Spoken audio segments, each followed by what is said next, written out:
Hello. In this video, I'll show you how to reset your NVR's password using the Guard Live app. You can do this through HDMI out or through the web interface for your NVR. First, you're going to want to go ahead and click on Forgot Password. Next, you're going to want to open the Guard Live app. Bottom right, select Me. Under Tools, click on Forget Device Password.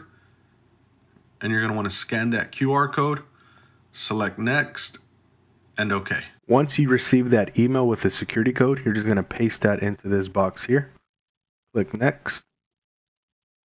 You'll place the security code again. Create your new password. Remember, the password does have to hit the strong requirement.